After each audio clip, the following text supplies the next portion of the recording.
सर्व बंधू बहिणींना माझा क्रांतीचा आणि मानाचा जय भीम।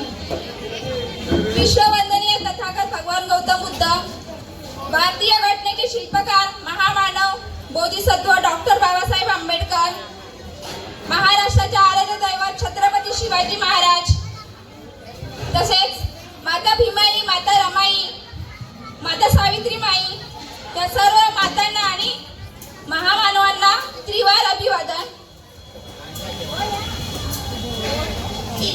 तसेच बौद्ध पंचायत समिती शाखा क्रमांक 539 चे पदाधिकारी, कार्यकारिणी, आदर्श महिला मंडळ, तसेच प्रशिक मित्र मंडळ यांचे कार्यकारिणी अध्यक्ष आणि सगळे सभासद यांनाही क्रांतिकारी व मानाचा जय भीम करते।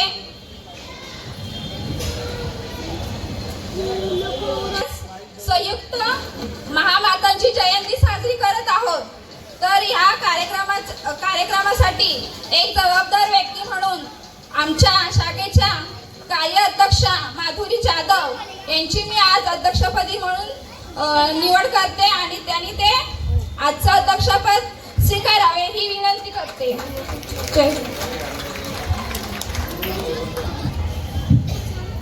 सर्वांना सप्रेम जय भीम। विश्ववंदनीय तथागत भगवान गौतम बुद्ध, महामानव महाकारुणिक डॉक्टर बाबासाहेब आंबेडकर, तसेच राजमाता जिजाऊ सावित्रीबाई फुले, रमाई, भीमाई या सर्वांना त्रिवार अभिवादन। आणि आज इथे आपला होणाऱ्या संयुक्त जयंतीच्या कार्यक्रमासाठी अध्यक्षा माधुरी जाधव यांना अध्यक्षा म्हणून त्यांनी त्यांचा स्थानापन्न त्यांनी एक स्वीकार करावा आणि धम्मपीठावर येऊन त्यांनी त्यांचा स्थान ग्रहण करावे। पुढील कार्यक्रम सुरुवात करावी अशी नम्र विनंती अध्यक्षा वतीने स्वीकार करतो। चेअरमन व सेक्रेटरी यांनी धम्मपीठाजवळ येण्याची कृपा करावी। तसेच बौद्ध पंचायत समिती शाखा क्रमांक 539 चे कार्याध्यक्ष व चिटणीस आणि अध्यक्ष यांनी धम्मपीठावर येण्याची कृपा करावी। प्रशिक मंडळाचे अध्यक्ष यांनी धम्मपीठावर येण्याची कृपा करावी।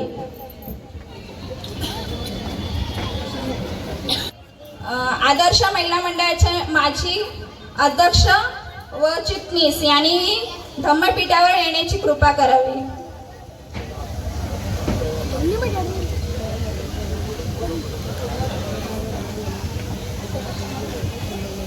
बौद्ध उपासिका आपल्या चंदा निलेश कासले यांनी धम्मपीठावर येण्याची कृपा करावी। बुद्ध विहाराचे अध्यक्ष शशिकांत जाधव यांनी धम्मपीठावर येण्याची कृपा करावी।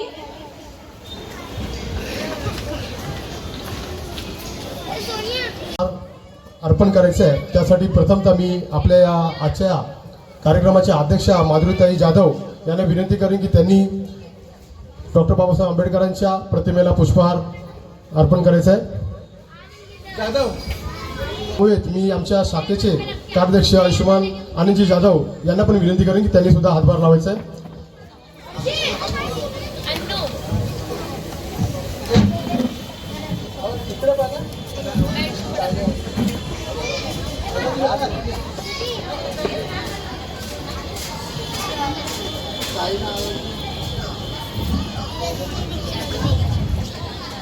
तसेच तिथे आताच आमच्या आपल्या विभागातल्या अतिशय फेमस असं व्यक्तिमत्व म्हणजे वस्त्रताई हिरे व त्यांची टीम इथे उपस्थित झाली आहे। मी वस्त्रताईंना सुद्धा विनंती करीन की त्यांनी सुद्धा धम्मपीठावरती यायचं आहे। माता जिजाऊ यांच्या प्रतिमेला हार घालण्यासाठी आमच्या शाखेचे अध्यक्ष आयुष्यमान संदीपजी जाधव व प्रशिक्षण मित्र मंडळाचे अध्यक्ष स्वप्नील कदम यांना विनंती करेन की त्यांनी माता जिजाऊच्या प्रतिमेला हार घालायचा आहे। कृपया सर्वांनी टाळ्या वाजवून स्वागत करायचं आहे।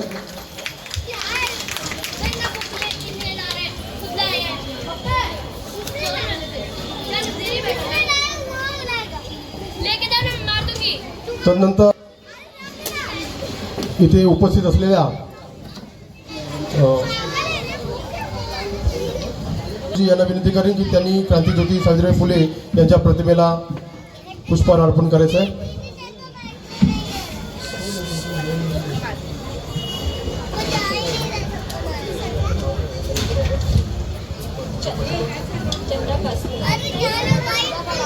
हॅलो. तसंच या कार्यक्रमाच्या बोधोपसिका चंदाताई कासले यांना मी विनंती करेन की त्यांनी माता रमाबाई यांच्या प्रतिमेला हार घालायचा आहे. त्यानंतर मी वसंतताई हिरे ताईंना सुद्धा सांगेन की त्यांनी सुद्धा प्रतिमेसाठी हार लावायचा, हातभार लावायचा आहे. जोरदार टाळ्या होऊन जाऊ द्या आपल्या या महामातांसाठी. त्यांचं खूप मोठं योगदान आहे, ह्याचा विसर होता कामा नये.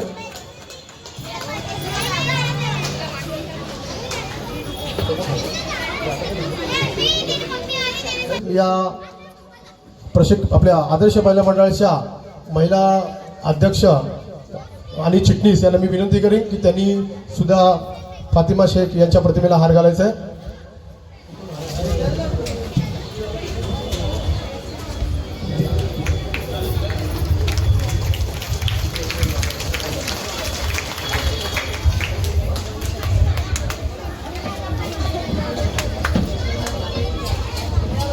तसेच मी दीप प्रज्वलित करण्यासाठी तसेच अगरबत्ती प्रज्वलित करण्यासाठी आपल्या ज्येष्ठ सभासद वनिता पवारताई तसेच सुनीता सावंत आणि कोंडेकर आई यांना मी विनंती करेन की त्यांनी सुद्धा धम्मपीठावरती यायचं आहे आणि दीप प्रज्वलित करायचं आहे.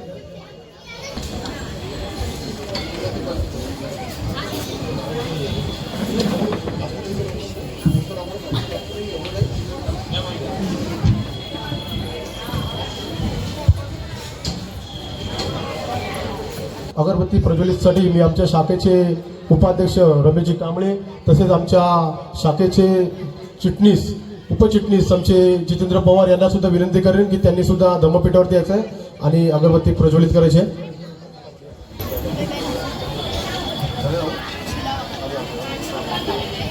धन्यवाद.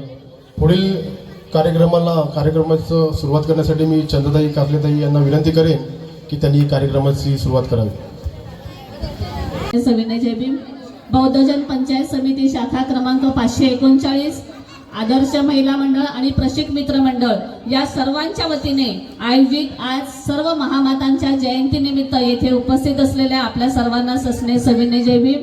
तसेच CGS कॉलनी अँटोफिल शालवन डॉक्टर बाबासाहेब आंबेडकर विचार संवर्धन समिती शालवन बुद्ध विहार माता रमाई स्वयंसहायता बचत गट येथून सर्व उपस्थित असलेले माता भगिनी कार्यकर्ते पदाधिकारी या सर्वांना सस्ने सविनय जय भीम करते. आणि आजच्या कार्यक्रमाच्या अध्यक्षा आदरणीय माधुरीताई जाधव यांनाही येथे उपस्थित राहण्याची विनंती करते. यानंतर आपण त्रिसरण पंचशील घेऊन आपल्या कार्यक्रमाला सुरुवात करणार आहोत. जय भीम. नमो बुद्धाय. बुद्धं नमामि धम्मं नमामि संघं नमामि. सामुदायिक त्रिसरण पंचशील आपण घेत आहोत. सर्वांनी यामध्ये सहभागी व्हायचं आहे. नमो तस्स भगवतो अरहतो सम्मा संबुद्धस्स. नमो तस्स भगवतो अरहतो सम्मा संबुद्धस्स. नमो तस्स भगवतो अरहतो सम्मा संबुद्धस्स. बुद्धं शरणं गच्छामि धम्मं शरणं गच्छामि संघं शरणं गच्छामि. द्वितीयंपि बुद्धं शरणं गच्छामि. द्वितीयंपि धम्मं शरणं गच्छामि. द्वितीयंपि संघं शरणं गच्छामि. तृतीयंपि बुद्धं शरणं गच्छामि. तृतीयंपि धम्मं शरणं गच्छामि तत्यंपि संघं शरणं गच्छामि पाणातिपाता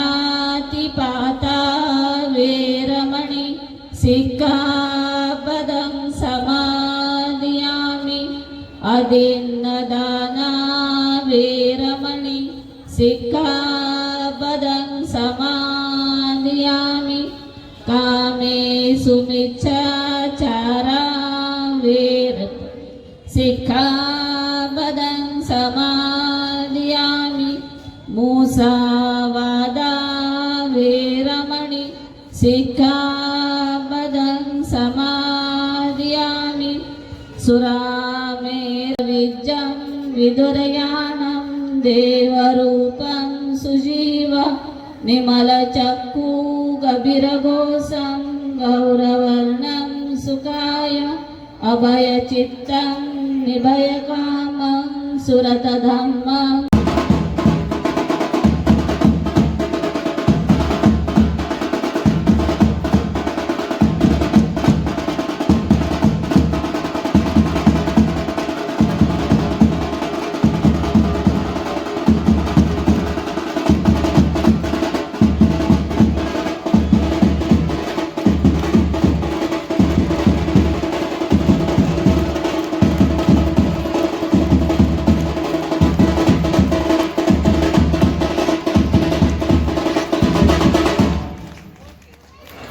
देणारे महाकारुणी तथागत भगवान गौतम बुद्ध, भारतातील अस्पृश्यांना आणि महिलांना शिक्षणाचे दारे उघडणारे महात्मा ज्योतिबा फुले, आरक्षणाचे जनक राजश्री छत्रपती शाहू महाराज, घटनाकार परमपूज्य विश्वरत्न भारतरत्न डॉक्टर बाबासाहेब आंबेडकर, तसेच बहुजन समाजाला सर्व महामाता आणि पुरुषांच्या विचारांना त्रिवार अभिवादन.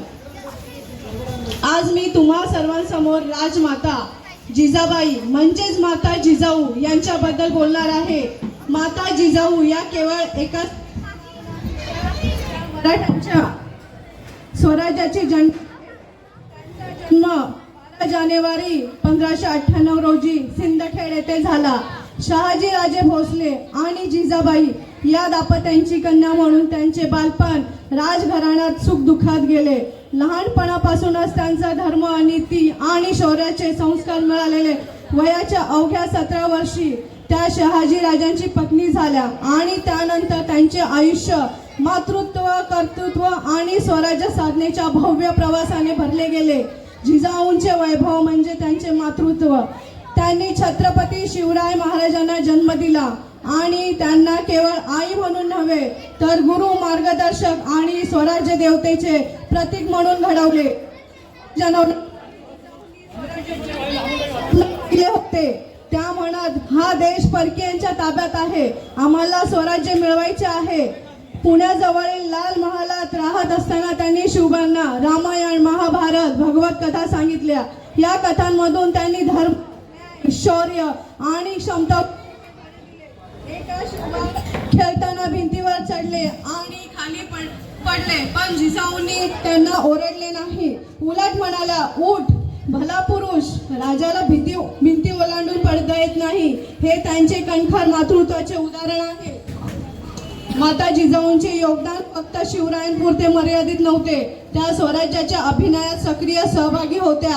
शहाजी राजांच्या अनुपस्थितीत त्या स्वराज्याचे नेतृत्व करत मुघल आदिलशाही यांच्या विरुद्ध लढताना त्यांनी धैर्य दाखवले. तोडण्याच्या वेळी शिवराय जेव्हा चिंतेत होते तेव्हा जिजाऊंनी त्यांना हात धरून सांगितले, स्वराज्य हे माझे स्वप्न आहे, ते पूर्ण कर. त्यामुळे तोडणे यशस्वी झाले. जिजाऊंच्या प्रेरणेने मराठा साम्राज्याचा पाया भक्कम झाला. जिजाऊंनी स्त्रियांसाठीही आदर्श निर्माण केला. त्या काळात अत्यंत शिकलेल्या धार्मिक आणि राजकारणी होत्या. त्यांनी वेद पुराणांचा अभ्यास केला आणि समाज सुधारण्यासाठी प्रयत्न केले. विधवांसाठी धार्मिक विधीचे मार्गदर्शन केले, दान धर्म केला. त्यांचे जीवन हे धैर्य, त्याग आणि मातृभूमी प्रेमाचे प्रतीक आहे. 1674 मध्ये त्यांचे देहावसान झाले, पण त्यांचे स्वराज्याचे स्वप्न आजही जिवंत आहे. आजच्या धावपळीच्या जीवनात जिजाऊंच्या शिकवणीची गरज आहे. प्रत्येक आईने आपल्या मुलांना जिजाऊप्रमाणे घडवावे. स्वराज्य म्हणजे फक्त राजकीय स्वातंत्र्य नव्हे तर आत्मिक सांस्कृतिक स्वातंत्र्य. आज आपण डिजिटल युगात आहोत, पण मातृभूमीचे प्रेम, नीतिमत्ता आणि शौर्य जपले नाही तर खरा स्वराज्य राहणार नाही. बंधूंनो, तुम्ही जिजाऊंच्या कणखरपणापासून शिका. मुलींनो, तुम्ही जिजाऊ होऊन देशाला दिशा द्या. पुरुषांनो, शिवबासारखे होऊन स्वप्न साकार करा. माता जिजाऊ म्हणाल्या, स्वराज्यातील प्रत्येक माणूस राजा आहे. हे वाक्य आजही प्रेरणादायी आहे. स्वराज्याचे स्वप्न जपत राहा. जय भीम, जय शिवराय.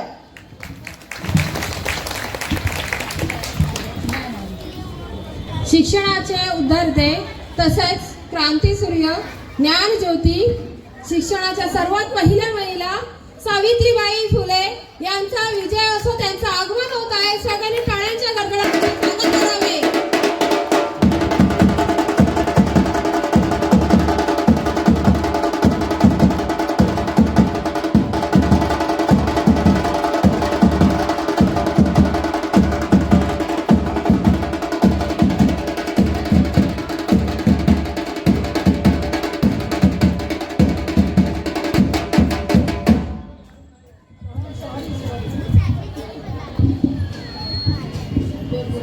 जय भीम. जगाला शांतीचा संदेश देणारे महाकरुणी तथागत भगवान गौतम बुद्ध, भारतातील अस्पृश्यांना आणि महिलांना शिक्षणाचे दार उघडणारे महात्मा ज्योतिबा फुले, आरक्षणाचे जनक छत्रपती शिवाजी महाराज, घटनाकार परमपूज्य विश्वरत्न डॉक्टर बाबासाहेब आंबेडकर, तसेच बहुजन समाजामध्ये जन्मलेल्या सर्व महामाता आणि महापुरुषांच्या विचारांना त्रिवार अभिवादन. इथे जमलेल्या सर्व बहुजन सहकार्यांना मानाचा जय भीम. आज मी तुम्हाला आपल्या साऊबाई बद्दल म्हणजेच आपल्या सावित्रीबाई फुले यांच्याबद्दल काही दोन शब्द सांगणार आहे. क्रांतीज्योती सावित्रीबाई फुले या भारतातील महिला शिक्षक क्रांतीच्या प्रेरणेत सामाजिक सुधारक आणि अत्याधुनिक मराठी काव्याच्या जननी होत्या. त्यांचा जन्म 3 जानेवारी 1831 रोजी सातारा जिल्ह्यातील नायगाव येथे खंडोजी नवसे व लक्ष्मीबाई त्यांच्या शेतकरी कुटुंबात झाला. 9 वर्षाच्या वयातच 12 वर्षे ज्योतिबा फुले यांच्याशी त्यांचे लग्न झाले. सावित्रीबाई चे बालपण तसे साधे व संघर्षमय होते, कारण त्या काळात मुलींना शिक्षण मिळत नव्हते. ज्योतिबाने त्यांना घरी शिकवले व त्यांना पहिला महिला शिक्षिका बनवल्या. त्यांचे पती ज्योतिबासोबत मिळून केशव प्रथा बंद करण्यासाठी नारायणचा संप केला. 1840 दशकाच्या त्यांच्या जीवनात ज्योतिबांच्या प्रेरणेचे क्रांतिकारी वळण आले. त्याच काळामध्ये 1848 मध्ये बुधवारपेठ बिडे वाड्यात पहिली मुलींची शाळा सावित्रीबाई पहिल्या महिला शिक्षिका झाल्या. तेथे फातिमा शेख ही सहशिक्षिका होत्या. पुण्यात त्यांनी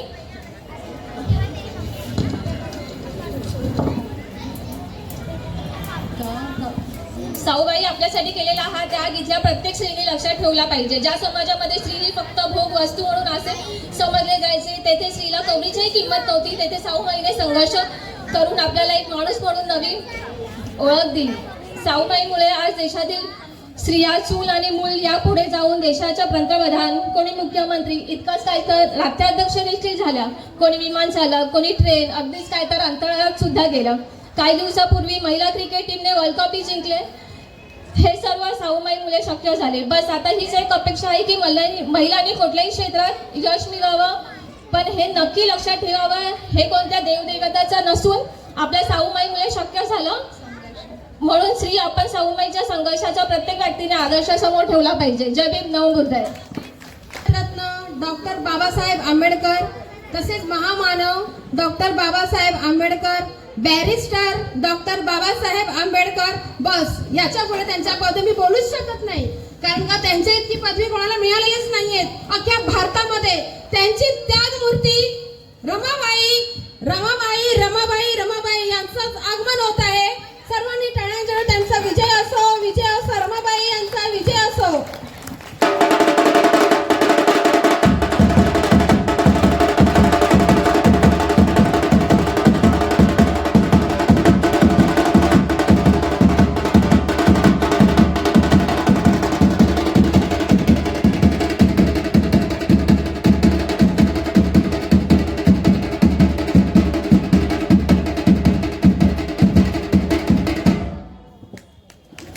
जगाला शांतीचा संदेश देणारे महाकारुणी तथागत भगवान गौतम बुद्ध, भारतातील अस्पृश्यांना आणि महिलांना शिक्षणाचे दार उघडणारे महात्मा ज्योतिबा फुले, आरक्षणाचे जनक राजर्षी छत्रपती शाहू महाराज, घटनाकार परमपूज्य विश्वरत्न भारतरत्न डॉक्टर बाबासाहेब आंबेडकर, तसेच बहुजन समाज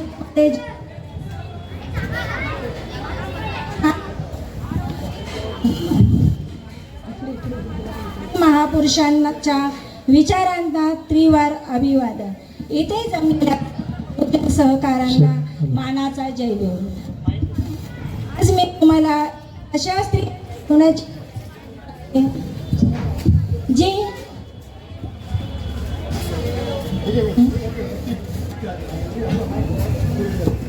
हॅलो आज मी तुम्हाला एका अशा स्त्रीच्या जीवनाची गोष्ट सांगणार आहे जी केवळ एक आई नव्हती तर संयम, त्याग आणि प्रेमाची प्रतिमूर्ती होती.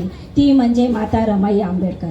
बाबासाहेब डॉक्टर भीमराव आंबेडकरांच्या पत्नी, ज्यांना आपण सर्व माता रमाई म्हणून ओळखतो. 7 फेब्रुवारी 1898 रोजी रत्नागिरी जिल्ह्यातील दाभोळजवळील वंदन गावात जन्मलेल्या रमाईचे लग्न 1906 साली भीमराव रामजी आंबेडकर यांच्याशी झाले. त्यावेळी भीमराव 15 वर्षाचे होते आणि रमाई फक्त वर्षाच्या गरिबी अस्पृश्यतेच्या छायेत या दाम्पत्याने कुटुंबाला सांभाळलेले. भीमरावांना शिक्षणाची प्रचंड लालच होती. ते मुंबई, लंडन आणि अमेरिकेत शिकण्यासाठी गेले, पण तेव्हा माता रमाई एकट्याने घरी कुटुंबाची धुरा सांभाळत होत्या. 4 मुलांचे संगोपन, घराची जबाबदारी आणि तेही सर्व अस्पृश्यतेच्या भेदभावात बाबासाहेब शिकण्यासाठी बाहेर असताना रमाईने गरिबीचे चटके सहन केले, पण त्यांनी कधीही तक्रार केली नाही, कधी हार मानली नाही. भीमराव अमेरिकेत कोलंबिया युनिव्हर्सिटी आणि लंडनमध्ये शिकत असताना रमाईने उपवासमारा सहन केली आणि कुटुंब चालवले. त्यांच्या 4 मुलांपैकी 3 मुले लहानपणीच गेले, फक्त यशवंत उरला. तरीही त्यांनी धैर्य सोडले नाही. माझा पती शिकेल, तो देशाला उभे करेल, हीच त्यांची श्रद्धा होती. माता रमाईच्या जीवनातून आपल्याला काय शिकायला मिळते? आईच्या त्यागाची ताकद. बाबासाहेबांना जगात घटनातज्ञ म्हणून ओळखले, पण त्यांच्या मागे माता रमाई आधारस्तंभ होते. त्यांच्या मनात सर्वांसाठी प्रेम होते. त्यांचे 27 मे 1935 रोजी मुंबईत महानिर्वाण झाले. आज आपण स्वच्छंदी जीवन जगतोय, पण माता रमाई सारख्या आईच्या त्यागाची आठवण ठेवूया. तिच्या जीवनातून प्रेरणा घेऊन आपण सर्वजण शिक्षण आणि मेहनतीने पुढे जाऊया, कारण आईचे आशीर्वाद आणि त्याग हेच खरे सामर्थ्य आहे. आपल्या आधुनिक भारतातील पहिल्या मुस्लिम शिक्षिका होत्या ज्ञानज्योती फातिमा शेख यांचा आगमन होत आहे. फातिमा शेख यांचा विजय असो, फातिमा शेख यांचा विजय असो, फातिमा शेख यांचा विजय असो. आता त्यांचं आगमन इथे होणार आहे, सगळ्यांनी त्यांचं स्वागत करावे.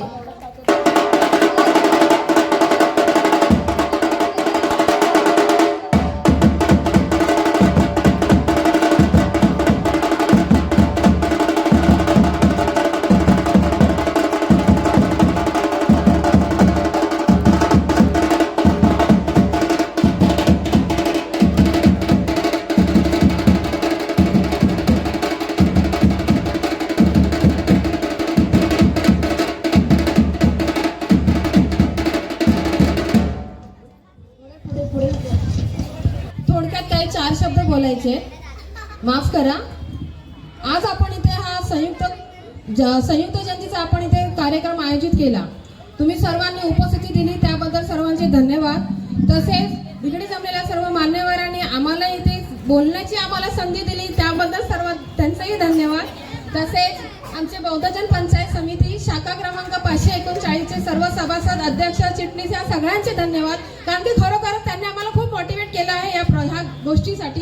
कारण की आपण स्त्रिया यांच्यापैकी एक कोणीही नाही आहोत. यातले एक कोणी त्यागमूर्ती आहेत, कोणी ज्ञानज्योती आहेत, पण यापैकी आपण कोणी आहोत का स्त्री? कोणीच नाही आहोत. का नाही आहोत? तुमच्यापैकीच एक मी स्त्री आहे. आपण सगळे एकाच माळेच्या मणी आहोत. का आपण प्रयत्न करू शकत नाही? आपल्याला कोणती क्रांती घडवायची नाहीये किंवा कोणता आपल्याला क्रांतीसूर्य पण उगवायचा नाहीये, पण कमीत कमी यांच्यामध्ये असलेला एखादा गुण आपण जर उचलला ना तर नक्कीच आपण सुद्धा मनोगत आहे. माफ करा, तुमच्यातलीच एक मी आहे. मी इथे आले, मंचावर इथे येऊन बोलते आहे धम्मपीठावर, अशी कोणती मी मोठी नाही आहे.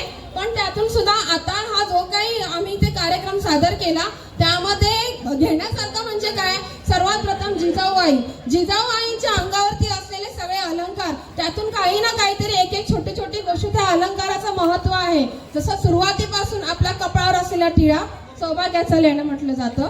अगदी आम्हाला शैक्षणिक शिक्षणात दिलेल्या ह्या गोष्टी आहेत, सगळ्यांनाच माहिती आहेत. नाकातली नथ बघा, त्या काळातल्या स्त्रियांच्या नाकामधल्या नथी मोठ्या होत्या, अगदी ओठाला चिटकायच्या. का? कारण की हे बंद राहण्यासाठी, हे जितक्या तितकाच बोलण्यासाठी. आज आपण स्त्रिया कुठे कुठे फडाफडा बोलतो. त्या स्वराज्याच्या आराध्य दैवताच्या त्या जननी होत्या, पण त्यांचं बोलणं, त्यांचं वक्तृत्व इतकं उत्तम होतं की कोणाच्याही अंतरासे लागेल धक्का, ऐसे वर्तणूक करू नका, असं शिवरायांची ती भूमिका आणि त्यांची ती शिकवण त्या शिवरायांची होती. ती शिकवण आज आपण आपल्या अंतर्गत करू शकतो, पण नाही होऊ शकणार. त्यापाठचं कारण असं आहे, त्यावेळेचा काळ, त्यावेळेचा सण 1800 वगैरे ते वेगळे होते, पण आपण त्यातली थोडीशी तरी आपण एक प्रयत्न नक्कीच करू शकतो. पुन्हा एकदा माझा शब्द आहे, तुमच्यातलीच एक मी आहे, मला काही तुमच्यापैकी वेगळं समजू नका. पण आज माझं असं म्हणणं आहे की आपण जर का प्रयत्न केले सगळ्यांनी, बाबासाहेबांचा शब्द असेल, संघटित व्हा, संघर्ष करा. पहा, आपल्याला कोणता संघर्ष करायचा नाहीये, संघर्ष बाबासाहेबांनी केला. आपल्याला संघटित व्हायचं नाहीये, पण संघटित ते झाले. त्यांनाही नाना तऱ्हेचे शब्द ऐकावे लागले, त्यांचेही हाल झाले. सगळ्यांनाही ती गोष्ट माहिती आहे, गोष्ट सांगणार नाही. पण त्यातला एक जरी आपल्याकडे प्रॉब्लेम झाला, आपण किती टेन्शन घेतो. पण त्यामध्ये आपण विचार करतो का की बाबासाहेबांनी तेव्हा काय सोचलं असेल. जर का त्यांनी जी लेखणी आज सावित्रीबाई फुलेंनी स्त्रियांच्या हातात दिली, ती जर का लेखणी आज या स्त्रीला नसती, तर आज महाराष्ट्राची आज राष्ट्रपती एक महिला झाली नसती. सॉरी, माफ करा, त्यांचं नाव मला माहित नाहीये, पण महिला ही पुढे आलीच नसती. आज महिला प्रत्येक क्षेत्रामध्ये पुढे आहेत. पायलट झाल्या आहेत, मोटरमॅन झाल्या आहेत, कोणी राष्ट्रपती आहेत, आता भरपूर काय काय. सॉरी, माफ करा, पण आपण ह्या स्त्रिया नाही होऊ शकत, ठीक आहे, पण आपण त्यातल्या एखादी गोष्ट नक्कीच उचलू शकतो. ती म्हणजे त्यांच्यामध्ये असलेल्या संस्काराची, त्यांच्यामध्ये असलेल्या त्या कौशल्याची. आपण ती कौशल्यता करू नाही शकत, पण नक्कीच आपण प्रयत्न केला तर पुढे जाऊ. जसं सावित्रीबाई फुलेने केले, त्याच प्रकारे आपल्या रमाईने भरपूर त्यांनी त्रास सहन केले. बाबासाहेबांनी देशासाठी झटले, पण बाबासाहेब बॅरिस्टर व्हावे त्यासाठी त्याही तितक्याच झटल्या. जर का त्या सहचारिणीने, त्या अर्धांगिनीने जर का त्यांना साथच दिली नसती, तर बाबासाहेब पुढे गेले असते का? त्यासाठी आपण हाही विचार केला पाहिजे. आज आपण एकजुटीने, आपण जर का बाबासाहेबांनी सांगितलंय की संघटित व्हा, आपण खरोखरच जर संघटित झालो तर नक्कीच आपला समाज पुढे जाईल. आणि या समाजातून शिकण्यासारखं बऱ्याच गोष्टी आहेत, पण आपण उचलतो काय आणि आपण घेतो काय? तुमच्यापैकीच एक मी आहे, पुन्हा माझा शब्द आहे, मी काही वेगळी नाहीये. पण त्यातूनच सांगण्याचं तात्पर्य इतकंच होतं की माझ्या सर्व महिलांना विनंती आहे, माझ्या मैत्रिणी आहेत, माझ्या माता भगिनी आहेत, त्या सर्वांना विनंती आहे, खरोखरच आपण हा छोटासा एक प्रयत्न करू की आपण आपल्या ह्या समाजाची वाटचाल पुढे घेऊन जाऊ. आणि तसेच इथे जमलेल्या सर्व मान्यवरांना, माझ्या मैत्रिणींना, बंधू भगिनींना माझा त्रिवार नमस्कार. जय भीम. इथेच थांबते, माफ करा.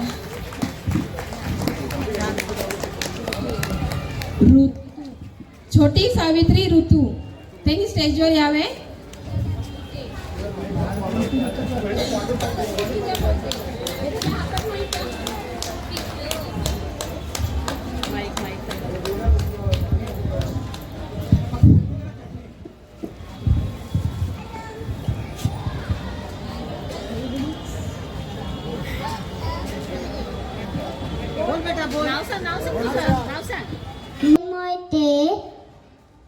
आज तू काय बनले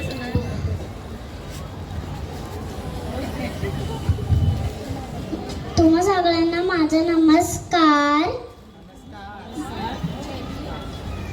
जय भीम. सावित्रीबाई फुले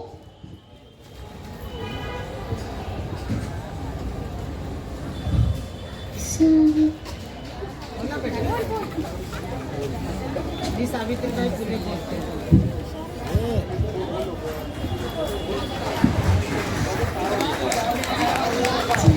टाळ्या वाजवाया चिमुकलीसाठी.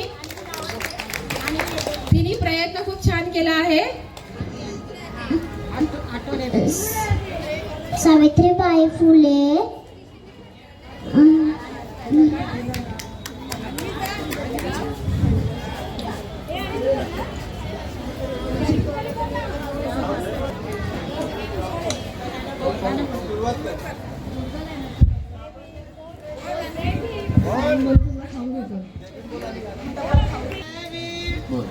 जय जय महाराष्ट्र मा तुझी मुळी गडगडणाऱ्या नवा आसमानाच्या सुलतानीला जबाब देती जीवा सह्याद्रीचा सिंह गरजतो शिवशंभू राजा दरी दरी तुला नाद गुंजला राष्ट्र माझा जय जय महाराष्ट्र माझा गरजा महाराष्ट्र माझा काया छाती बरी कोळी अभिमानाची लेणी ओलांडी मन कटे खेळती खेळ जीव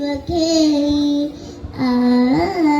दावित्र्यांच्या उन्हात शिजला नेत्याच्या मागे भिजला देश गौरवासाठी झिजला दिल्ली ते वक्र दाखितो महाराष्ट्र माझा जय जय महाराष्ट्र माझा गरजा महाराष्ट्र माझा थँक्यू.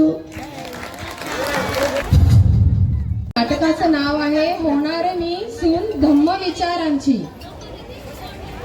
तर आता ते सादरीकरण होईल. कृपया सर्वांनी शांततेचं सहकार्य करावे.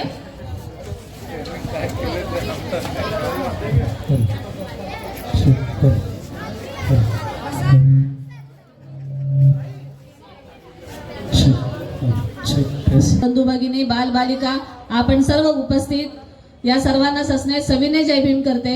आपल्या सर्वांना माहीत आहे की आधीच कार्यक्रमाला उशीर झालेला आहे. आज आपण सर्वजण ज्या महामातांच्या जयंतीसाठी इथे उपस्थित आहात आणि एवढा भव्य दिव्य जो कार्यक्रम आयोजकांकडून जो राबविण्यात आलेला आहे त्याबद्दल सर्वप्रथम भारतीय बौद्ध महासभा मुंबई प्रदेशच्या वतीने मी आपल्या सर्वांचे हार्दिक हार्दिक स्वागत करते. आणि आज ज्या ताईंनी आत्ताच आपल्या मनातली खंत जी व्यक्त केलेली आहे की आम्ही महिला ज्या आमच्या महामाता होऊन गेलेल्या आहेत त्या आणि आम्ही कुणी काही वेगळ्या नाहीत.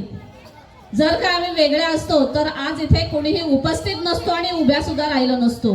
आज आम्ही ज्या घराबाहेर पडलो आहोत त्या माता सावित्रीबाई फुले यांच्यामुळे आज आम्ही मोठमोठ्या हुद्द्यांवर काम करत आहोत. 4-5 आकडी पगार घेत आहोत आणि ह्या महामातांमुळे आज आम्ही एवढे उपस्थित आहोत. आणि असं म्हणतात प्रत्येक स्त्रीच्या मागे कोणीतरी खंबीर पुरुष असतं. आमच्या घरातले मग ते वडील असू देत, भाऊ असू देत, नवरा असू देत, इतर कोणीही असू देत, ते आमच्या पाठीशी खंबीरपणे उभे आहेत. म्हणून आज आम्ही महिला ज्या आहेत त्या एवढ्या मोठ्या ताकदीने इथे उपस्थित आहोत. आज कार्यक्रमात जर का पाठीमागे नजर फिरवली तर इथे सर्वात जास्त उपस्थिती जी आहे ती महिलांची आहे. ही काही कमी नाही.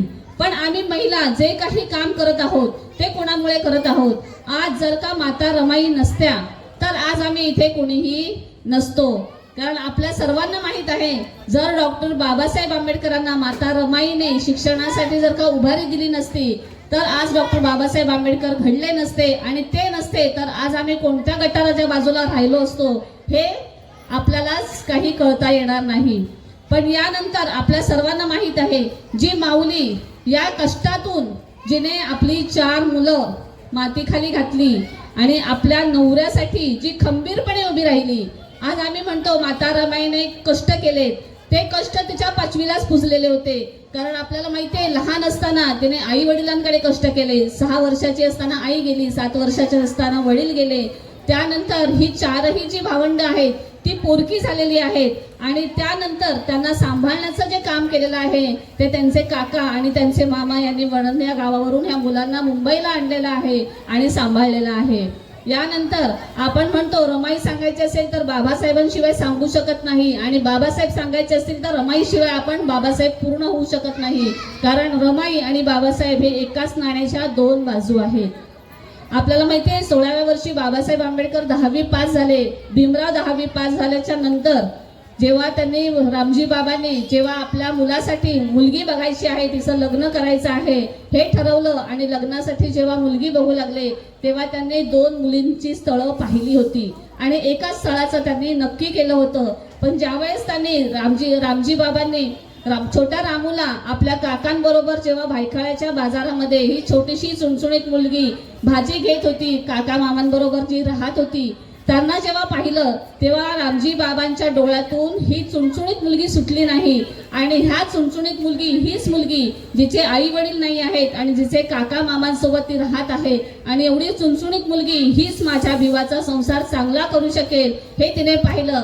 आणि त्यानंतर रामजी बाबांनी आपल्या सर्वांनाच माहीत आहे यावेळेस जात पंचायत बसवण्यात आली आणि रामजी बाबांनी पहिलं लग्न मोडलं, त्यामुळे त्यांना 5 रुपयाचा दंडही करण्यात आला होता.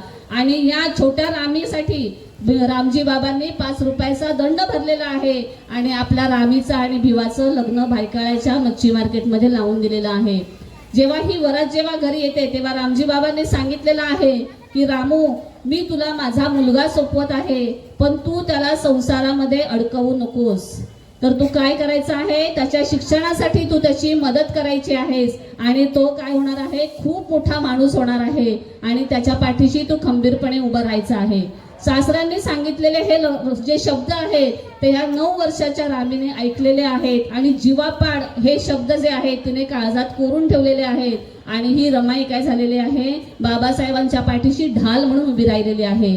आज नवऱ्याला जर का थोडासा उशीर जरी झाला तरी आम्ही काय करतोय, आज हातामध्ये 24 तास मोबाईल आहे, लगेच फोन होतोय की अजून वेळ केला, अजून तुम्ही आला कसं नाही. पण ज्या रामूने आपली 4ही मुलं मातीखाली घातली, आपण तिने नवऱ्याच्या शिक्षणामध्ये कुठेही खंड पडू दिलेला नाही. किंवा आज आम्ही म्हणतोय की रमाईने गौऱ्या थापल्या आणि आमचा संसार थापला. गौऱ्या थापल्या ही गोष्ट कोणालाही कळू नये, की उद्या परदेशात असलेल्या माझ्या नवऱ्याला कोणीही बोल लावू नये की तुम्ही परदेशात आहात पण तुमची बायको गौऱ्या थापते. म्हणून ही माऊली पहाटे 3 वाजता उठून पोयबावडीपासून लालबाग परळ हे जे आपले समुद्र किनारे आहेत त्या ठिकाणी जाऊन ही शेण गोळा करत होती, आणि रात्री काळोख पडल्याच्या नंतर ही घरी येत होती. का तर तिला वाटत होतं जर का मला आपल्या समाजाने पाहिलं तर समाज काय करेल, उद्या बाबासाहेब मोठे होऊन शिकून आल्याच्या नंतर काय म्हणतील, तू मोठा बॅरिस्टर झालायस पण तुझी बायको काय करत होती, इथे छोटं मोठं काम करत होती. म्हणजे नवऱ्याची प्रत्येक गोष्ट, आपल्या नवऱ्याला कोणीही बोल लावू नये एवढ्या छोट्या छोट्या गोष्टींचा या माऊलीने लक्ष ठेवलेलं आहे. ज्यावेळेस तिच्या गंगाधरचं जेव्हा निधन झालेलं आहे त्यावेळेस गंगाधरच्या निधनाच्या वेळेस घरची परिस्थिती खूप बिकट असते, घरात खायला अन्नही नसतं, आणि डॉक्टर त्यावेळेस गंगाधरच्या आजारपणासाठी औषध द्यायला तयार नसतात, कारण मागची उधारी खूप बाकी असते. मग यावेळेस जेव्हा गंगाधरचं निधन झाल्याच्या नंतर समाजात जेव्हा ही गोष्ट कळते की गंगाधरचं निधन झालेलं आहे, घरात पैशांची चणचण आहे, मग यावेळेस आपल्या समाजातली जी लोक आहेत ती पैसे जमा करून आणतात, आणि हे जमा झालेले 200 रुपयांची थैली जी आहे त्या रमाईकडे आणून देतात. त्यावेळेस हीच रमाई जी आहे ती पेटून उठते, आणि तिने काय सांगितलेलं आहे सगळ्या आलेल्या कार्यकर्त्यांना की आमचं खूप छान पद्धतीने चालू आहे, आमच्याकडे कोणतीही पैशाची चणचण नाही. ज्या माऊलीचं पोटचं लेकरू जे आहे ते तिने मातीखाली घातलेलं आहे, साडीचा पदर सोडून त्याला गुंडाळलेला आहे त्या पदरामध्ये, अशी ही माऊली सांगते की आमचं सगळं काही व्यवस्थित चालू आहे, फक्त तुम्ही हे जे 200 रुपये दिलेले आहेत मला, हे आपल्या मुलांचं जे वसतिगृह आहे त्या वसतिगृहाला दान द्या, म्हणजे आपली जी मुलं आहेत ती चांगल्या पद्धतीने शिक्षण घेऊ शकतील. त्यावेळेस त्या क्षणाला रमाईने हा विचार केलेला आहे, आज जर का मी हे 200 रुपये समाजाने जमा करून दिलेले जर का मी घेतले तर उद्या काय होणार आहे, हाच समाज काय म्हणणार आहे उद्या बाबासाहेबांना की त्यावेळेस तुमची बिकट परिस्थिती असताना आम्हीच तुम्हाला पैसे काढून तुमचं घर चालवलेलं आहे. म्हणजे हा रमाईने किती मोठा विचार केलेला आहे. आपल्याला माहिती आहे डॉक्टर बाबासाहेब आंबेडकर जेव्हा बॅरिस्टरची नोकरी लागली मुंबईत आल्याच्या नंतर त्यावेळेस बाबासाहेब आंबेडकरांना 450 रुपये पगार होता. हा पगार रामूच्या हातात दिल्याच्या नंतर रामूचं शिक्षण कमी असल्यामुळे, कारण बाबासाहेबांनी रामूला शिक्षण शिकवलेलं आहे, आणि त्यामुळेच रामूने ह्या पैशातून जे काही घर खर्चासाठी घरात ज्या काही वस्तू लागतात, बाबासाहेबांसाठीच्या वस्तू लागतात, त्या रामूने खरेदी केलेल्या आहेत आणि पगार संपलेला आहे. पगार संपलेला आहे, अजून महिना संपायचा बाकी आहे. मग अशा वेळेस काय करायचं? तिने साहेबांना सांगितलं की साहेब मला थोडेसे पैसे द्याल का? अजून मला घर खर्च चालवायचा आहे, अजून एवढे दिवस बाकी आहेत. त्यावेळेस बाबासाहेब म्हणतात, अगं रामू, आपला जरी तो हा महिना बाकी असेल तरी मला अजून शिकायचं आहे, त्यामुळे तुला कसं वागावं लागेल? काटकसरीने वागावं लागेल, कारण अजून मला परदेशात शिक्षण घेण्यासाठी जायचं आहे. आणि यावेळेस मग पुढच्या महिन्यापासून बाबासाहेबांनी ठरवलं की रामूला ह्यावेळेस आपण फक्त 50 रुपये द्यायचे. आणि ह्या 50 रुपये, रमाई सुद्धा कोण होती? एका बॅरिस्टरची पत्नी होती. जरी कमी शिकलेली असली तरी हिकमतीने उभी राहणारी होती. आणि मग याच रामूने या 50 रुपयामध्ये 1.5 रुपयाच्या 30 पुड्या बांधल्या, 45 रुपयाच्या पुड्या बांधल्या. रोज एकच पुडी खोलायची 1.5 रुपयाची आणि त्याच्यातच घर खर्च चालवायचा. आणि उरलेले जे 5 रुपये होते ते आपल्या नवऱ्याच्या शिक्षणासाठी तिने ते जमा करून ठेवले एका वाडग्यामध्ये. कारण जेव्हा बाबासाहेब शिक्षणासाठी परदेशी जातील त्यावेळेस मी हे पैसे बाबासाहेबांना शिक्षणासाठी माझ्याकडून दान म्हणून देईन. अशी ही हिकमतीची रमाई होती. आज आम्ही म्हणतो रमाई म्हटले की प्रत्येकाच्या डोळ्यात घळाघळा अश्रू येतात, पण रमाई ही जर का ताकदीने डॉक्टर बाबासाहेब आंबेडकरांच्या पाठीशी उभी राहिली नसती तर बाबासाहेब घडले नसते. परदेशात असताना जर का इथल्या छोट्या मोठ्या कुरबुरी जर का तिने रमाईने जर का बाबासाहेबांना सांगितल्या असत्या तर बाबासाहेब ध्यान लावून अभ्यास करू शकले नसते, कारण त्यांचं लक्ष अर्ध घरी लागलं असतं की माझं कुटुंब काय करत आहे. पण ही रमाईने जी गोष्ट केलेली आहे, हा त्याग जो केलेला आहे, हा आपल्या प्रत्येकाने आपण केला पाहिजे. कारण आज आपण महिला म्हटल्या तरी कुठेही कमी नाही. आज संपूर्ण घराचा गाडा जो आहे तो आज आपण महिला आपल्या शिरावर घेऊन चालत आहोत. मग स्वतःचं करिअर असू देत, आपल्या मुलांचं शिक्षण असू दे, आपल्या मुलांचं करिअर असू दे, कोणत्याही अडीअडचणी जर का घरात आल्या तर त्यासाठी सर्वात पहिल्यांदा उभं जर का कोण राहत असेल तर ही महिला म्हणून कणखरपणे उभी राहते. आणि ह्या महिला कुठेही कमी नाहीत. त्यासाठी ज्या रमाईचं देणं घेऊन आज आपण इथे उभे आहोत त्या आमच्या ह्या सगळ्याच रमाई, कोणीही कमी नाही. आज रमाईचा प्रत्येक एक एक गुण जरी आपण प्रत्येकीने घेतला तर आपल्याला कोणाकडेही दुसऱ्यांकडे बघायची गरज उरणार नाही. आज जेव्हा आपण बघतो एखादी गोष्ट जर का काही झाली, एखादी अघटित जर का प्रसंग घडला आपल्या समाजावर, तर सर्वात पहिले रस्त्यावर बाहेर उतरणारी आपला समाज आणि आपली महिला असते, जी नेहमी पुरुषांच्या पुढे उभी असते. कारण ती तेवढ्याच ताकदीने उभी राहिलेली आहे, कारण रमाईचं बळ आमच्या पाठीशी तेवढ्याच खंबीरपणे उभं आहे. आणि यामुळेच आपणही प्रत्येकाने आपण जर का मनाशी ठरवलं की मला कोणापुढेही झुकायचं नाही किंवा मला अशाच पद्धतीने ताठ मानेने जगायचं आहे, तर त्यासाठी भारतीय बौद्ध महासभेच्या वतीने आपल्याला 24 प्रकारची शिबिरं दिलेली आहेत. आपण ह्या शिबिराच्या माध्यमातून महिलांनी कणखर कसं व्हायचं, स्वावलंबी कसं व्हायचं, महिलांनी आर्थिक बाजू कशी सक्षम करायची, या प्रत्येक गोष्टीचं शिक्षण आपल्याला भारतीय बौद्ध महासभेतून दिलं जातं. आपल्याला माहित आहे भैयासाहेबांचं निधन झाल्याच्या नंतर आपण डॉक्टर बाबासाहेब आंबेडकरांनी आपल्याला जेव्हा धम्मदीक्षा द्यायची ठरवली त्यावेळेस त्यांनी 21 वर्ष सतत धम्माचा अभ्यास केला आणि त्यानंतर आपल्याला बौद्ध धम्म दिला. पण बौद्ध धम्माची दीक्षा घेण्याआधी त्यांनी दी बुद्धिस्ट सोसायटी ऑफ इंडिया या संस्थेची स्थापना केली 1955ला आणि त्यानंतर ह्या संस्थेच्या माध्यमातून आपल्याला बौद्ध धम्माची दीक्षा दिलेली आहे. त्यामुळे Bharatiya Bauddha Mahasabha the Buddhist society of India ही आपली कोण आहे? मातृसंस्था आहे, ही आपली आई आहे. या आईने आपल्याला ओटीमध्ये घेतलेलं आहे आणि या आईचे हात मजबूत करण्यासाठी आज आदरणीय महाउपासिका मीराताईजी आंबेडकर आज वयाचं 93 वर्ष आज पूर्ण झालेली आहेत. एवढ्या वयातही आज धम्मकार्य करत आहेत. आणि त्याचमुळे जी महिला जर का एवढा सक्षमपणे एवढी मोठी राष्ट्रीय लेवलची जर का संस्था सांभाळत असेल, आज संस्थेचा कारभार महाराष्ट्राच्या 36 जिल्ह्यामध्ये आणि राज्याच्या 25 राज्यांमध्ये आज संस्थेचं काम जे आहे ते चालू आहे. आणि संपूर्ण मुंबईभर महाराष्ट्रामध्ये आज संस्थेचे कार्यक्रम होत आहे. कोणताही कार्यक्रम असू दे तो साचेबद्ध पद्धतीने कसा करावा ह्या गोष्टींचं शिक्षण जे आहे, ह्या छोट्या छोट्या गोष्टींचं शिक्षण आपल्याला संस्थेच्या माध्यमातून दिलं जातं. आणि मला असं वाटतं की इथे एवढ्या मोठ्या पद्धतीने ज्या महिला उभ्या आहेत आपल्याला 10 दिवसाची, 2 दिवसाचं, 1 दिवसाचं शिबिर आहे. ही शिबिरं आपली विनामूल्य शिबिरं आहेत. फक्त महिलांनी एकत्रित बसायचं आहे. जे काही विषय सांगणार आहेत, आपल्याला इथे बौद्ध धर्माचं ज्ञान दिलं जातं. आपल्या महामाता कोण आहे, डॉक्टर बाबासाहेब आंबेडकर, तथागत भगवान गौतम बुद्ध कोण आहेत, आपले सण आणि आपले मंगल दिन कोण आहेत, आपला समाज आपल्याला कशा पद्धतीने पुढे न्यायचा आहे, ह्या सगळ्या छोट्या छोट्या गोष्टींचं शिक्षण जे आहे या संस्थेच्या माध्यमातून आपल्याला विनामूल्य दिलं जातं. माझी अशी इच्छा आहे आणि कमिटीला विनंती आहे की जर का आम्हाला आमच्या महिला जर का सक्षम करायच्या असतील, आत्ताच ताईंनी त्यांची खतखत मोकळी करून दिली. त्यांनी अगदी म्हणजे मनापासून त्यांनी ज्या काही गोष्टी सांगितलेल्या आहेत की मी कोणी काही वेगळी नाही, मी सुद्धा तुमच्यातलीच एक आहे, पण मला काहीतरी वेगळं करायचं आहे. आणि हे जर का वेगळं करायचं असेल तर आपली सगळ्यांची गरज आहे की त्यांना आम्ही सगळ्यांनी हाताला हात दिला तरच आम्ही इथे एकत्र होणार आहोत. आणि इथे कोणीही आमच्याकडे डोळे वर करून बघण्याची कधीही हिंमत करणार नाही, कारण तेवढी जी मजबूती आहे ती डॉक्टर बाबासाहेब आंबेडकर, तथागत भगवान गौतम बुद्ध आणि त्यांच्याच बरोबर आपणही सर्वजण त्यांच्या पाठीशी खंबीरपणे उभे राहाल अशीच विनंती करते. मला माहीत आहे की कार्यक्रमाला उशीर होत आहे, पुढचे अनेक कार्यक्रम आहेत, तरी सुद्धा मला आयोजकांनी 10 मिनिटं का असेना बोलण्याची संधी दिली. मी माझ्या पद्धतीने 10 मिनिटं रमाई जर का सांगायची असेल तरी वर्षोनवर्ष बसलं तरी रमाई आपण सांगू शकणार नाही, कारण जन्मल्यापासून 36 वर्षाच्या आयुष्यात जी कण कण मेली प्रत्येकासाठी आणि तिच्यामुळे आज आम्ही उभा आहोत, ती 10-15 मिनिटात सांगणं शक्य नाही. पण नक्कीच आपण सर्वजण रमाई व्हा. रमाईचे जे गुण आहेत ते आपल्या प्रत्येकाच्या अंगी येऊ देत. एवढीच आजच्या दिवशी आपल्या सर्वांना रमाई जयंतीच्या खूप खूप शुभेच्छा देते. आयोजकांचे खूप खूप आभार मानते आणि इथेच थांबते. जय भीम, नमो बुद्धाय, जय संविधान.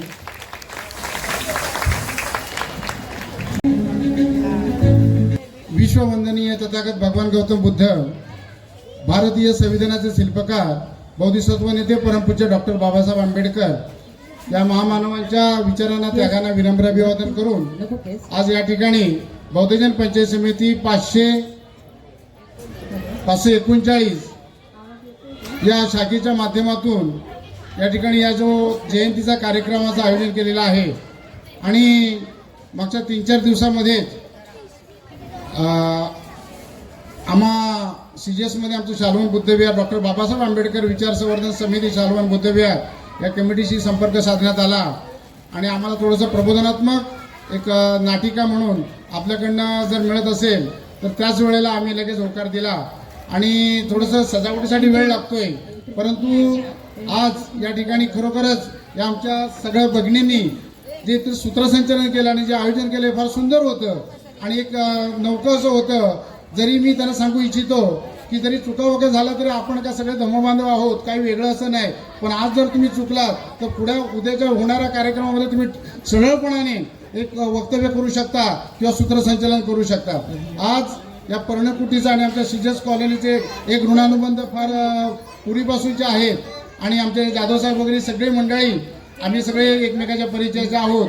ज्या वेळेला CGS मध्ये काही आणीबाणीच्या वेळ येते किंवा तुमच्याकडे येते त्यावेळेला आपण सगळेजण आमच्या ताई वत्सलाताई या आमच्या भगिनींनी आम्हाला फार वेळा मदत केलेली आहे. सगळ्या संघर्षाच्या वेळेला आपण सगळे एकत्र येतो, ही आपली एकजूट आहे. आणि आजच्या जयंतीच्या माध्यमातून मी तुम्हा सगळ्यांना माता रमाईच्या 128व्या जयंतीच्या माध्यमातून तुम्हाला सगळ्यांना मंगलमय शुभेच्छा देतो आणि माझं शुभेच्छेचं भाषण थांबवतो. लवकरात लवकर या ठिकाणी आमचे जे काही छोटंसं नाटक होणार आहे, आपण सगळ्यांनी त्याचा आनंद घ्या, त्याचा प्रबोधनात्मक समजून घ्या, हीच आपल्याला सगळ्यांना नम्रतेची विनंती करतो आणि या ठिकाणी माझे 2 शब्द पूर्ण करतो. जय भीम, जय बुद्ध, जय भारत. सर्व उपस्थित सर्वांनाच या ठिकाणी महामाताच्या जयंतीच्या हार्दिक हार्दिक शुभेच्छा. डॉक्टर बाबासाहेब आंबेडकर विचार संवर्धन समिती शालवन बुद्ध विहार प्रस्तुत बुद्धजय भालशंकर लिखित भागवत कोळेकर दिग्दर्शित होणार सोनमी धम्म विचार असणाऱ्या घरची ही नाटिका आम्ही आपणासमोर सादर करीत आहोत. सासू आणि सून यांचं नातं म्हणजे उंदीर आणि मांजरासारखं असतं, कधी तिला पकडून ती कधी सुटून जाते, असा हा तुमच्या सर्वांच्याच जिव्हाळ्याचा विषय आहे. तर बघूयात या सासू आणि सुना नेमका काय करणार आहेत आणि त्यांच्या घरामध्ये नेमकं काय चालू आहे.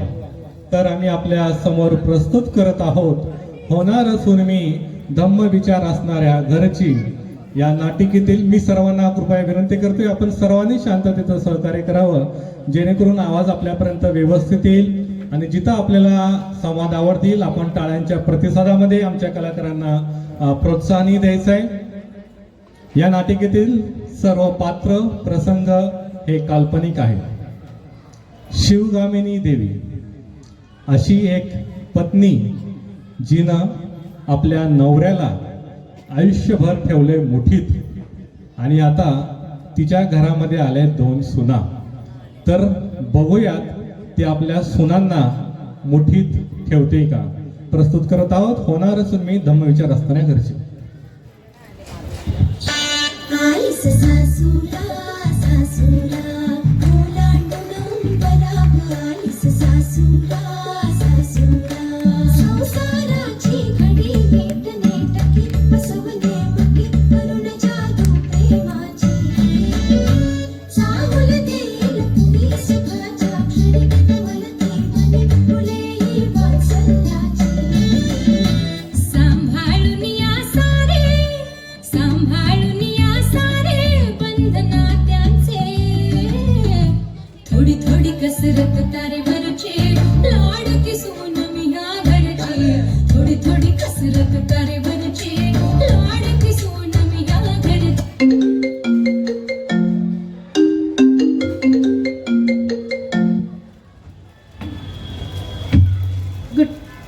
Good morning, sir. Yes, sir. Yes, sir. Within 10 minutes. Okay, sir. I'll try my best. I'll share you. Yeah. Bye.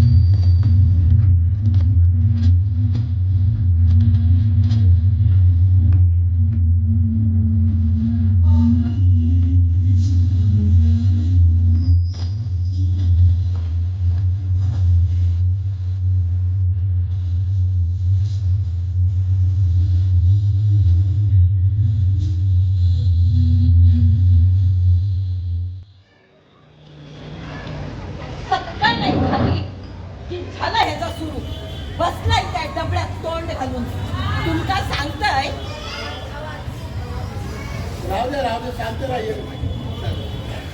सकाळ नाही झाली की बसलाय डबड्यात तोंड घालून तुमका सांगताय 2 सुना असून माझ्या जीवात कसलोच आराम नाही शिळा पडवतो सोडाले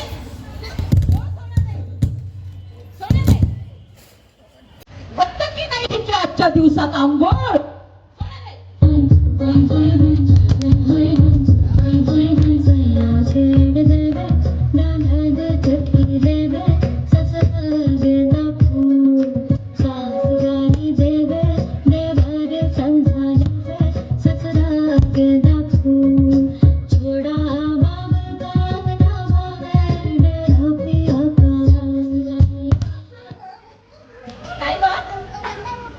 एवढा वेळ लागतो तुला आंघोळीला बाईच्या जातीनं कसं सटसट हल्लं पाहिजे पाण्यात म्हशीसारखी बसून की काय नाही आई कपडे धुत होते म्हणून लेट झाला।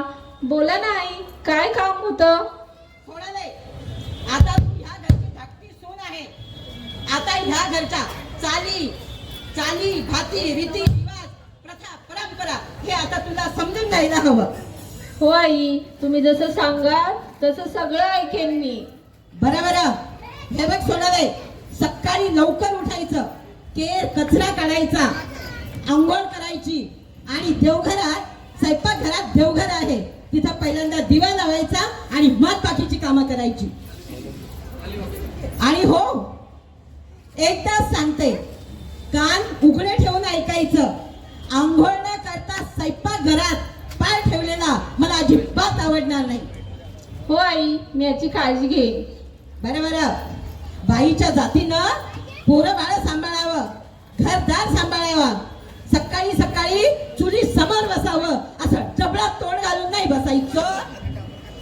सोनाली, आजचा जमाना बाईने चुलीसमोर बसायचं नसून लॅपटॉप समोरही बसायचंय, बरं का?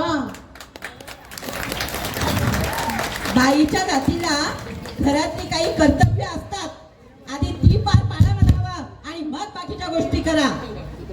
सोनाली, बाई फक्त घरातील कर्तव्य पार पाडणारी नसावी, तर घराबाहेर जाऊन कर्तृत्व गाजवणारी पण असायला हवी. क्या है ना सोनाली, अब ये जमाना बदल रहा है. शाम सवेरे अब मैं जोरू जोरू का घोड़ा, मैं जोरू का घोड़ा बन के रहूंगा.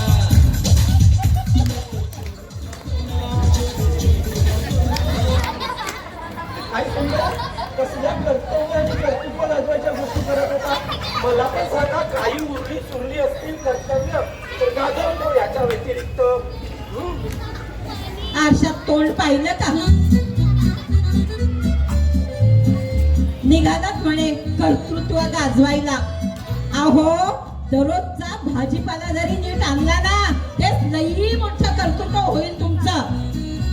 अरे दादा, अरे काय बांधून ठेवलंस माझ्या समोर? काय म्हणताय सरकार? हो, तुम्ही सांगितलेली सगळी भाजी आणली घेऊन. बघा, मिरची, कोथिंबीर, कढीपत्ता, टमाटे, वांगी, बटाटी सगळं आणलंय की हो. बघा ना. बटाटा कुठे? बटाटा सांगितलेला आहे ना? बटाटा सांगितलेला नाही, मला नाही वाटत तू बटाटा वगैरे काय सांगितलं. 10 वेळ सांगितला बटाटा आणा, बटाटे वडे करायचे म्हणून. कधी सांगितले? 10 वेळ सांगितलं बटाटा विसरू नका, बटाटा आणा, बटाटा आणा. हातावर पण लिहून घेतला होता बटाटा. कुठे हातावर लिहिलाय? दाखव. हे काय कुठे लिहिलंय? माझ्या नाही, तुमच्या. माझ्या काय हे पोरींनो? बघा, वाचता येत आहे. इथे टाटा लिहिलंय, बघा, टाटा लिहिलंय. मग कोणी खाल्ला? मग कोणी खाल्ला सांग? खाल्ला असणार तुम्हीच. माझंच मत. मार्केट मध्ये गेल्यावर दिसल्या असतील बायका आणि बसल्या असतात त्यांच्याशी गुलगुलू गुलगुलू गुलगुलू बोलत. तिच्याशी मैत्री, तिच्याशी मैत्री, एवढंच आहे का तुम्हाला? बायकांच्या नादात विसरलात ना बटाटा? हे टॅलेंट माझं नाही, ते कांटेकर आहेत ना, त्यांना जमत. हे टॅलेंट माझं नाही, त्यांनी सगळं केलेलं आहे सगळं. आणि मला वैशी जी काय मैत्री आणि गुलुगुलू तुझ्याशी झालं, माझं भरलंय. आता मला दुसरीकडे काही करायची गरज नाही. समजलं? भरलं माझं. काय म्हणाला? काय नाही, पण ते खरं आहे. कांटेकरांचं ते खरं. एक काम धड करत नाही. बटाटे आणाल म्हणून वड्याचं पीठ काढून बसले होते, सकाळपासून वाट पाहत बसले होते. बटाटे आणाल, बटाटे आणाल. आता बटाटाच नाही, चला तुम्हाला टाकते.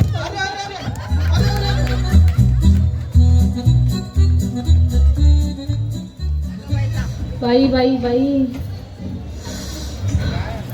बापरे, किती हॉरिबल आहे ना. कशी राहणार मी इथे? चिल चिल सोनाली, एवढं टेन्शन घेऊ नको ग. ते काय आहे ना, आपल्या ह्या घरामध्ये त्या हिटलरच्या सत्तेसमोर कुणाचीच सत्ता चालत नाही. ताई, मला खूप टेन्शन आलं हो. जेव्हा आई लग्न जमवायला आल्या होत्या ना, तेव्हा कशा गोड गोड बोलत होत्या, प्रेमाने वागत होत्या. आणि आताचं हे रूप पाहून मला तर काही समजेना. असं वाटत होतं की हे सगळं घर बाबांच्या हातामध्ये आहे, पण इथे सगळं वेगळं आणि विचित्रच शिस्त आहे.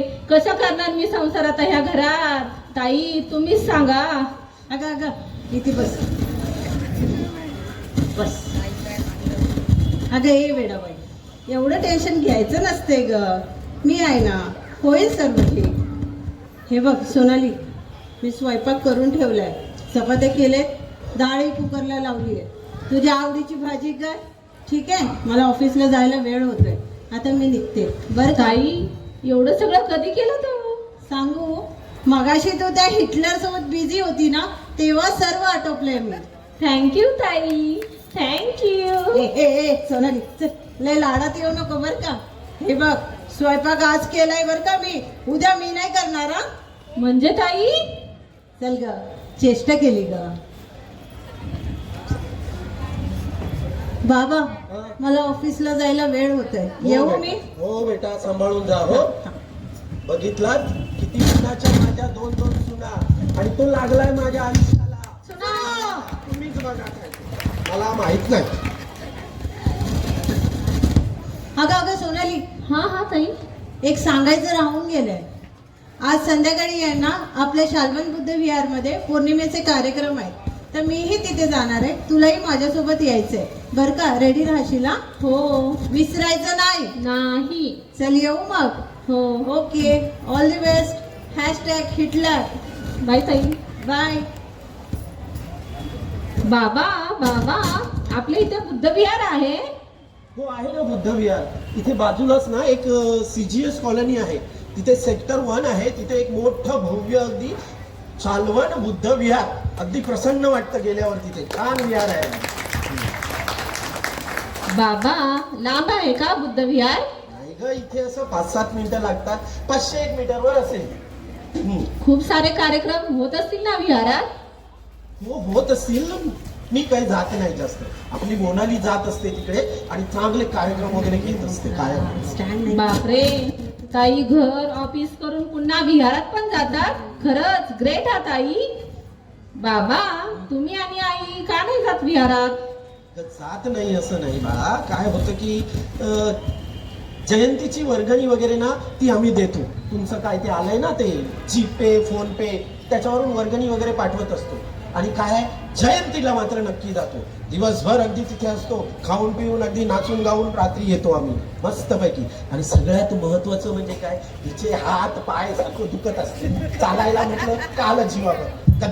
कधी बघायचं तर कपाळावर आठ्या. त्याच्यामुळे थोडंसं जाणं कमी केलं बस, बाकी काय. बाबा 500 मीटर चालून पाय दुखतात होय आईचे. गणपती तर कुठे चालत गेला. मोठमोठ्या लाईन मध्ये उभारलेलं स्टेटसला पाहिलंय ना मी त्यांच्या. हो बाबा पाहिलंय. अशा सेल्फी घेत होत्या. अरे आई काय कशाला त्या ज्वालामुखीला खवळतेस बाई जरा बंद कर तुझं हे. बाबा सोनाली, इथे सासऱ्यांसोबत गप्पा मारत बसलीस. मघापासून मी जात मरते आणि इथं तू आराम करत बसलीस. आराम कसला, थोडीशी माहिती विचारत होती, ती दिली तिला. आराम कसला? वर तोंड करून कसली माहिती तिला देतात? हिच्या लग्नाच्या वेळी आता खानदानाची माहिती दिली ना, विसरलात की काय?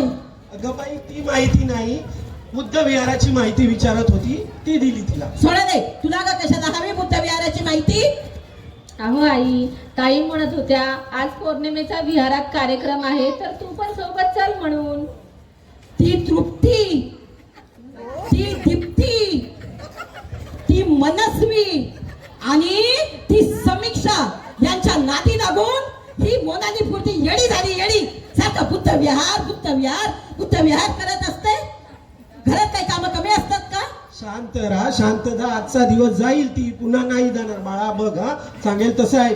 जाऊ नको जास्त. नाही बाबा, मी जाणारच नाही. परत वर तोंड करून तिला बुद्ध विहारात पाठवता. अहो, ती बुद्ध विहारात गेल्यावर घरातली कामं करायला काही कांबळे येणार आहे? स्वयंपाक करायला काही जाधव येणार आहे? आणि भांडी घासायला का तांबे येणार आहे? हे जाते ना विहारात, बस त्याला तेवढं. सोनाली, परत एकदा झाडू घे आणि घर झाडून मारून घे.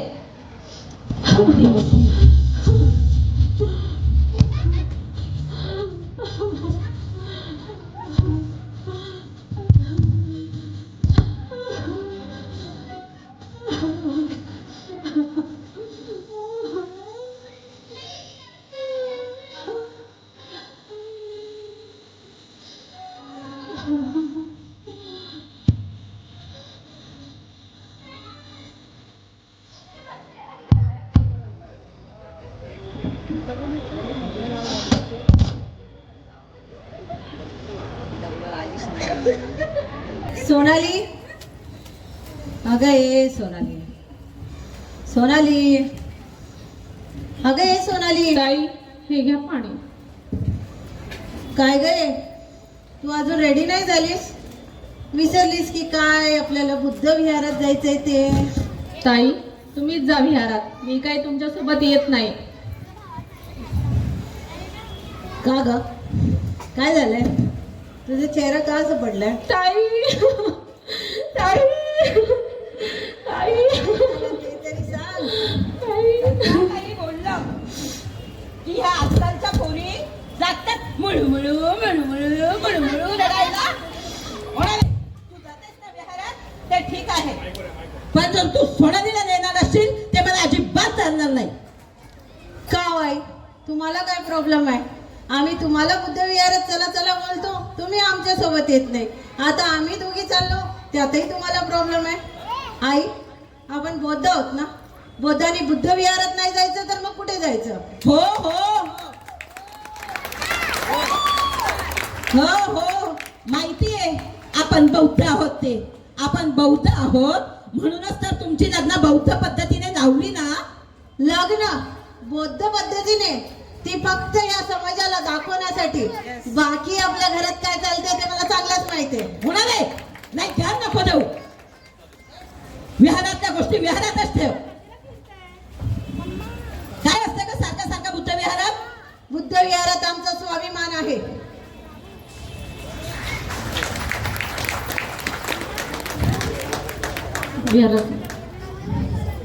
विहारातलं भाषण विहारात राहू दे. सोनाले जर तुला बुद्ध विहारात पूजा पाठ करायचा असेल ना तर तो घरात बसून कर. पूजा पाठच करायचा आहे ना, इथं केला काय तिथं केला काय सारखाच. कोण म्हणते बुद्ध विहारात पूजा अर्चना चालते? बुद्ध काय देव आहे पूजा अर्चनेने प्रसन्न होणारा, त्याची भक्ती करायला? बुद्ध विहारात पूजा अर्चा नाही. पूजा अर्चा नाही होत बुद्ध विहारात. बुद्ध विहारात पूजा अर्चा नाही, मग जायचंच कशाला बुद्ध विहारात? स्वतःच्या विकासासाठी जायचं असते बुद्ध विहारात. ताई स्वतःचा विकास म्हणजे सेल्फ डेव्हलपमेंट ना? हो ग एकदम बरोबर. हा आली लई मोठी विकासाच्या बाता मारायला. तुमच्या दोघींना पण एकदा सांगून ठेवते, लक्षात ठेवायचं. अगं जगाचा किती बी विकास होऊ द्या, जग कुठं बी जाऊ द्या, पण आपल्या बायकांची जिंदगी चूल आणि मूल एवढीच असणार आहे. आणि हो या जगामध्ये बायकांची किंमत आहेच कुणाला? तुझा बुद्ध तरी त्याने सुद्धा केली का आपल्या बाईची मुलाची आणि बायकोची किंमत? गेलास ना तो पण अर्ध्या रात्रीत निघून त्यांना सोडून. कोण म्हणतो बुद्ध अर्ध्या रात्री त्याच्या बायकोला आणि मुलाला सोडून गेलाय म्हणून? जेव्हा सिद्धार्थाने गृहत्यागाची घोषणा केली त्याआधी त्यांनी आपली बायको यशोधरा हिच्याशी चर्चा केली. मला गृहत्याग करायचंय, मला मानव कल्याणाचा मार्ग शोधायचा आहे. यावर यशोधरा बोलली, मीही तुमच्यासोबत या मार्गावर चालले असते, पण माझ्यावर या तानुल्या राहुलची जबाबदारी आहे, म्हणून मी तुमच्यासोबत या मार्गावर येऊ नाही शकत.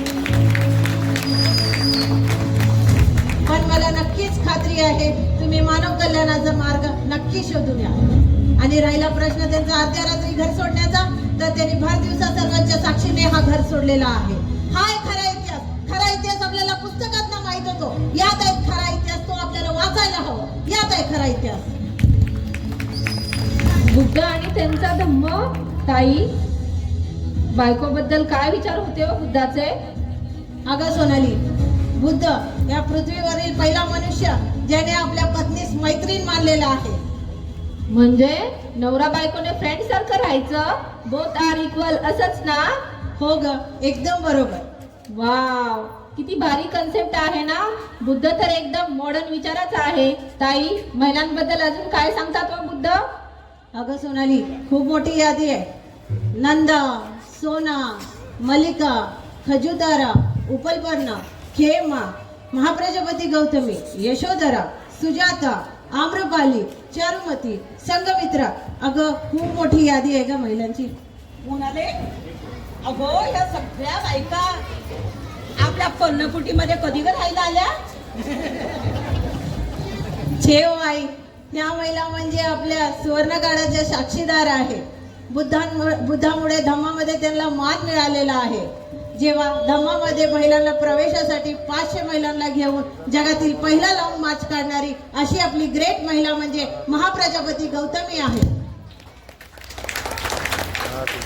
स्त्री ही पुरुषाची मालकी असते, ही मानसिकता फक्त आजची नाही तर पुरातन काळापासून चालत आलेली ही मानसिकता आहे. याचं एक चांगलं उदाहरण म्हणजे आम्रपाली.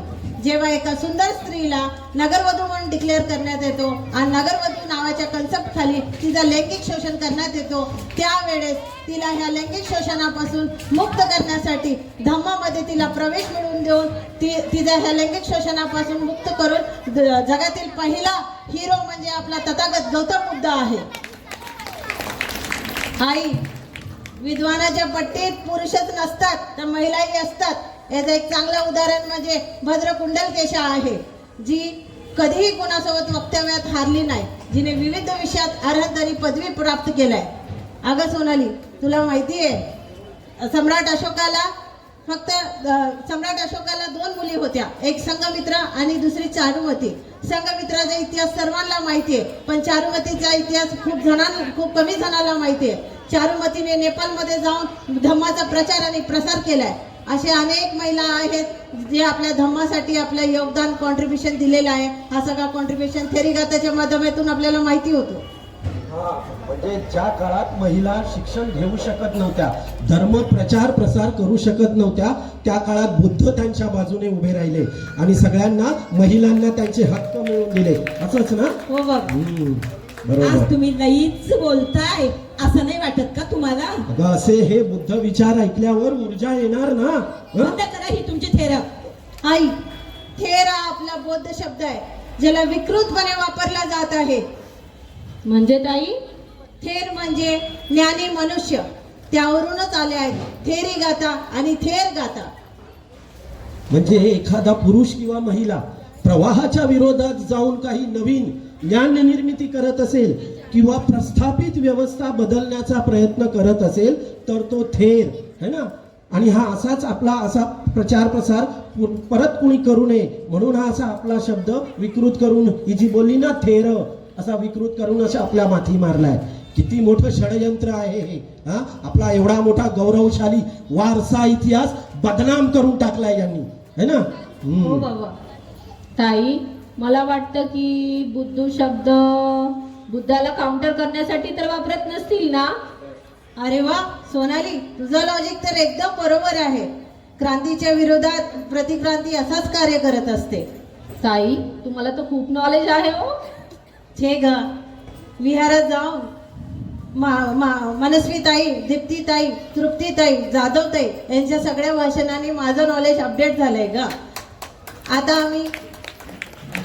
आता आम्ही महिलांनीच ही क्रांतीची जबाबदारी स्वतःच्या खांद्यावर घ्यायची ठरवली आहे ग. खरंच मोनाली, बुद्धांची ही क्रांती आपल्या प्रती किती महत्वाची आहे हे आज समजतंय मला. बायकोला इतकं महत्व देणारा, तिला मैत्रीण मानणारा, महिलांच्या शोषणाच्या विरोधात उभा राहणारा, महिलांच्या शोषणात उभा राहून सर्वांना शिक्षण मिळावं म्हणून झटणारा हा युगनायक, हा क्रांतिकारक कधी जाणून घ्यावा असं आम्हाला वाटलंच नाही. आम्हाला वाटलं पांढरे शुभ्र कपडे परिधान केले, बुद्धम शरणं गच्छामी म्हटलं की झालो आम्ही बौद्ध. पण नाही, बौद्ध होणं म्हणजे ज्ञानी होणं, नॉलेज घेणं, नॉलेज अपडेट करणं, एकमेकांना मदत करणं आणि सर्वात महत्वाचं म्हणजे आंधळेपणानं कुठल्याही गोष्टीवर विश्वास न ठेवता आपला मार्गदर्शक आपण स्वतः बनणं. आत्तादीप भव. वा, किती ग्रेट आहे हे, किती ग्रेट आहे. सोनाली, चला आज तुमच्या सोबत मला विहारात यायचं आहे. बाबासाहेबांचे आणि बुद्धांचे विचार ऐकायचे आहेत. आज माझा मला नवा जन्म होत आहे असं वाटतंय. चला आपण निघूया विहाराकडे. चला चला. थांबा, मला एकटीला सोडून कुठे चाललात तुम्ही? मला आत्ता कळालं की आपला खरा मार्गदाता तथागत गौतम बुद्धच आहे. ते आपले तिकडे किचन मध्ये अंगारे धुपारे 32-33 कोटी आहेत, त्याचं काय? ते आत्ताच तर मी फेकून आले बाहेर. अरे वा वा वा वा. अरे वा आई, तुम्ही तर मस्तच काम केलंय. लाडाची गमन आली. बाबा, ह्या आईच आहेत ना? हो. म्हणजे मला तर शंका येते बाबा, अंगाबिंग तापलाय, परिणाम झालाय, काहीतरी झालं असेल बघ जरा. ओके बाबा. नाही, मी अतिशय व्यवस्थित आहे. म्हणाले, अगं त्या विहारातली एवढी तू भाषणं दिलीस, त्या विहारातलं एक जरी भाषण तू आधी मला ऐकवलं असतं तरी हा हिटलर केव्हाच माणूस झाला असता ग, केव्हाच माणूस झाला असता. हे बघ म्हणाले, माझे सगळे सोन्याचे दागिने आज मी धम्माला दान देत आहे. म्हणाले, हे सगळे दागिने घे आणि या सगळ्या दागिन्यांचे जेवढे तुला पुस्तकं आणता येतील, या सगळ्या किमतींची तू पुस्तकं आण. ती आपण घरात ठेवूया, विहारात ठेवूया आणि इतरांना वाचून दाखवूया. नव्या युगाची, नव्या क्रांतीची नवी पिढी निर्माण करूया. सोन्या चांदीचा, मौल्यवान वस्तूंचा हट्ट धरणाऱ्या कित्येक सुना मी आजपर्यंत पाहिल्या, पण धम्माचा, बुद्ध विहाराचा हट्ट करणाऱ्या या सुना मी पहिल्यांदाच पाहिल्या. आज मला माझा खूप अभिमान वाटतो आहे की मला धम्माचा आणि बुद्ध विहाराचा आग्रह धरणाऱ्या या सुना मला लाभल्या. अशा सुना, धम्माचा आणि बुद्ध विहाराचा आग्रह धरणाऱ्या सुना जर आपल्या प्रत्येक घरात आल्या तर प्रत्येक घराचा विकास होणार आहे आणि खऱ्या अर्थाने भारत बौद्धमय होणार आहे. खऱ्या अर्थाने भारत बौद्धमय होणार आहे.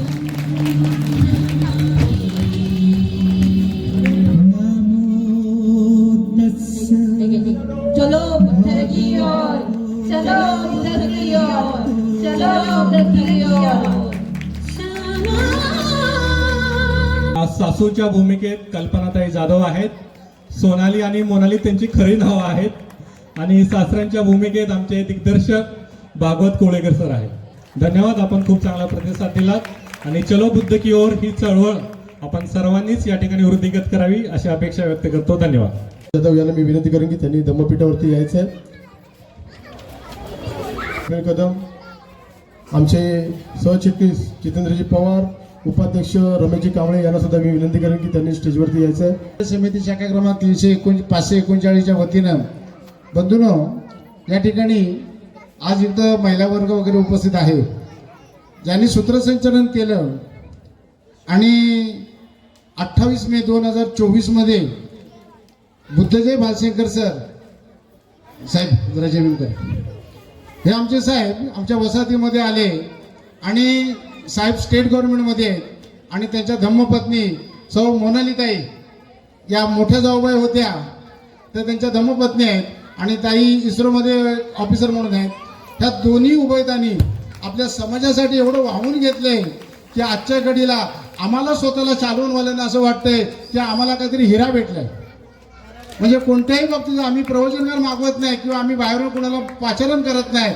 आज आमच्याकडे ही दोघं जण जे आलेत ते असे पाहुणे नेमणे, पाहुणे आल्यात घरानं असं एक काहीतरी वेगळं देऊन जातात आणि आज आम्ही ते सगळं उपभोगतोय.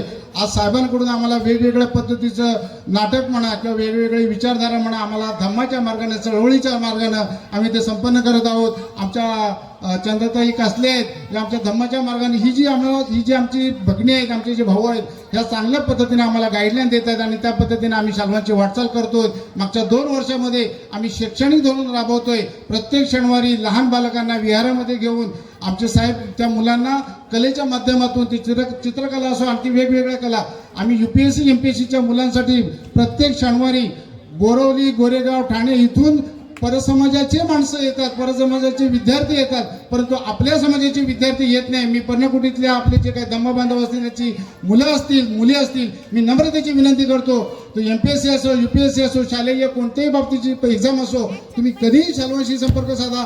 साहेब तुम्हाला 24 तास उपलब्ध राहतील, त्याची आम्ही ग्वाही देतो. आणि खरोखरच आज तुम्ही आमच्या या कार्यक्रमाला चांगली दाद दिली त्याबद्दल मी सगळ्यांचे पुन्हा एकदा आभार मानतो आणि या ठिकाणी थांबतो. जय भीम, जय बुद्ध, जय भारत. नाटिकेचे लेखक आयुष्यमान बुद्धजय सर यांचं आपण स्वागत करूया. मी आपल्या महिला मंडळाच्या अध्यक्षा यांना विनंती करेन की त्यांना पुष्पगुच्छ तसंच आपली शॉल आणि एक पुस्तक हे त्यांना भेटवस्तू म्हणून द्यायचे. कृपया जोरदार सर ह्या कलाकारांसाठी टाळ्या झाल्या पाहिजेत.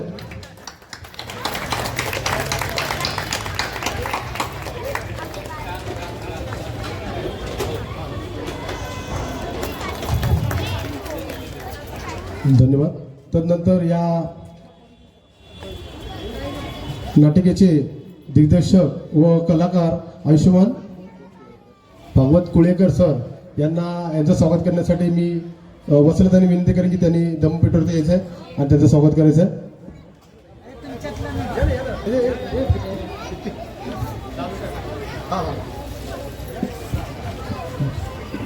शशिकांत जाधव साहेब यांना पण विनंती करेन त्यांनी सुद्धा दमपीठवरती यायचं आहे. जोरदार टाळ्या होऊन जाऊ द्या दादांसाठी. अतिशय सुंदर असा अभिनय आणि सुंदर असा दिग्दर्शन